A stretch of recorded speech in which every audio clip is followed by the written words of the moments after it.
Welcome to a mini CK podcast here from my new home studio. As you can see, it's not ready yet. I just wanted to come on here and give you guys an update, talk about today's draft lottery. What did I think about?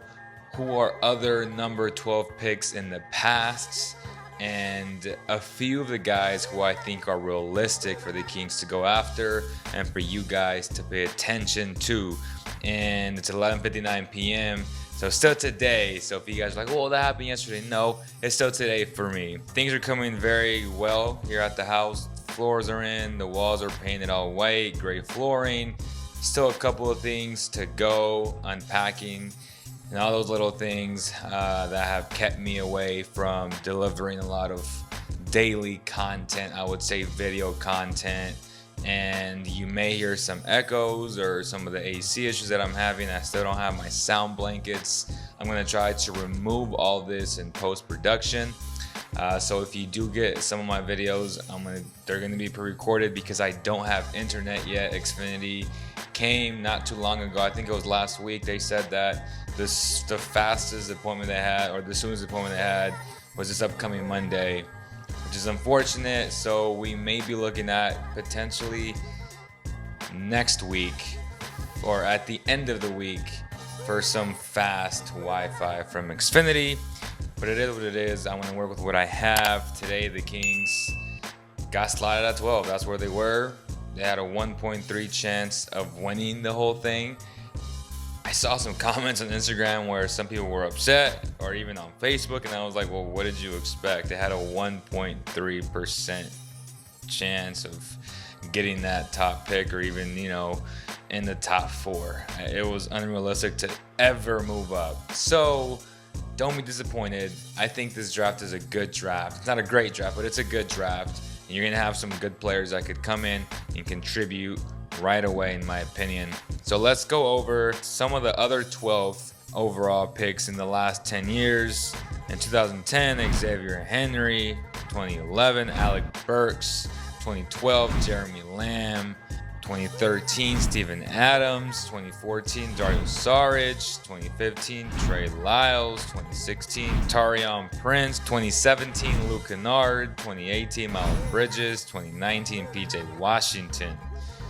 There's some good players on that list, so I think you can get a solid player at number 12 in this upcoming draft.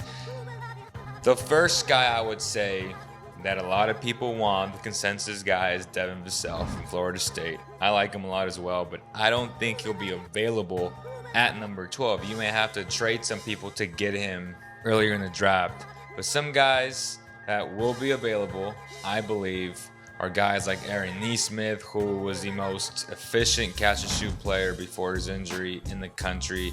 The kid is smooth, 6'6", can play the shooting guard and the small forward position. I like him a lot. Tyrese Maxey, y'all know about him at Kentucky. Solid combo guard. Would be a nice punch off the bench, I believe. RJ Hampton, who I think a lot of people sleep on. He played overseas in Australia with LaMelo Ball, against LaMelo Ball. I've heard a lot of good things about him and his development. I think he's a player that can do a lot of good things, which is a good thing. And I think the NBA game will benefit him a lot more than what the Australian game. Again, people have to understand, it's difficult to transition from high school to professional basketball at such a young age, especially if you're not from over there. So I completely understand there was an adjustment period, and I expect him to be a lot better. So some of y'all may be sleeping on him. I'm not. I think he's a good talent. He's a good player. Another guy is Patrick Williams, also teammates with Devin Vassell. And I hate to say it, but one of my least favorite players of this draft is Cole Anthony. He may be available. I think he will be available at 12. That's interesting. I wouldn't draft him. I know some people would, but I would try stay away from Cole Anthony. That's just me, though. That's just me. So those are some names that you should be looking into, and I believe the Kings will most likely work these players out. Or actually, I don't know how they're going to do it with COVID and what are the new restrictions and all those things. I'm sure we'll soon find out. You guys can also check out my breakdown with Rayshawn Hammonds. It was a virtual breakdown. I hope to do a lot more of those with these potential prospects of this year's draft. I really enjoy doing those. So if you haven't watched that video yet, please do so right now or later or tomorrow. But go drop a comment. Also, I appreciate all the feedback that I received from the Vlade Divac's video and who I believe the Kings should hire as the next GM. Huge shout out to my guy Corey Moore for editing that video. He did a phenomenal job of finding all the B-roll to match with what I was saying. So let's try and do a lot more of those, because I believe a lot of you guys really enjoyed it. So we'll focus on those type of videos as well, as much as these breakdowns that I have planned out for you guys in the very near future. As you can see, there's still a lot of moving parts here in the studio, and again, I apologize if you guys do hear an echo or the AC going. I'm gonna try to do everything possible to remove it in post. And yeah, I just wanted to come on here real fast and just talk about the potential guys that the Kings could look at, other guys that were drafted at that position from the last 10 years.